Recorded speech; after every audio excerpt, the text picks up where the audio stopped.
Storm Tracker weather with meteorologist Sarah Kress. A look out at radar, we're still tracking wet weather across the region. A good thing about this, we're not really taking into account for any winter weather with this system, but we are starting to see some thunderstorms. You're getting some lightning here as we're on the border of Josephine and Jackson County, but taking a look out at the bigger picture, a little bit of a break in that activity to Klamath Falls, seeing more of that rain work its way into Lakeview, but we do have some lightning into Siskiyou County as well, so we'll have to keep a close eye on that today for us. High temperatures are going to be feeling rather typical for this time of year. 61 for Medford, 52 to Klamath Falls. Wairika will be at 59, same with the coast. Now the strongest wind gusts of the day definitely were this morning for areas over to the west, but still is quite windy areas east side.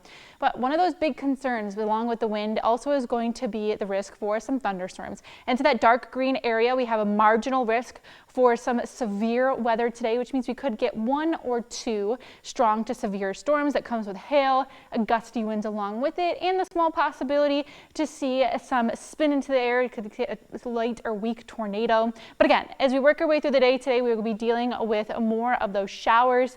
Notice how we're not tracking out much of that snow. Snow levels in general remain above 6,000 feet, if anything.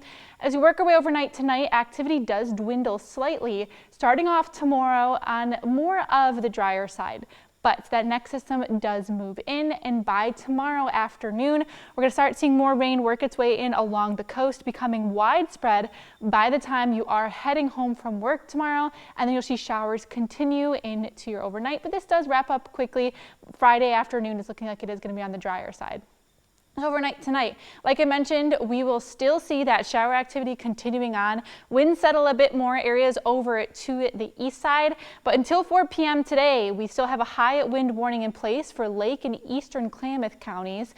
Those were the strongest gusts are going to be throughout the rest of your day, but it still is going to be rather windy across the region, especially if you're along the coast into the Shasta Valley. Still quite breezy into our areas into our west side valleys. And notice as we switch over night to night, that's when we'll start to see conditions, settle down a bit. The exception is going to be the coast, remaining a bit windy throughout your night. But that next system tomorrow is going to pick up those gusty winds again, but we're not expecting it to be as bad as what we saw overnight last night. It just will be a little bit more so on the breezier side into your afternoon. A look at your next few days. We will be drying out into your weekend, which is something nice to look forward to if you are sick of this wet weather we've been dealing with throughout your week. A look at your 7-day for the coast. We'll have the chance for showers early into your Friday and then drying out for next week. Northern California also will have that slight chance early into the morning for some showers, but it looks like we will be drying out later into the day into the Klamath Basin.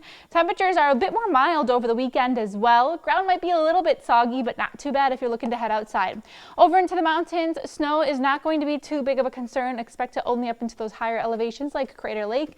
And finally, over into the Rogue Valley, we'll see rain likely throughout tomorrow, and then we'll wrap up for a dry weekend with mild temperatures.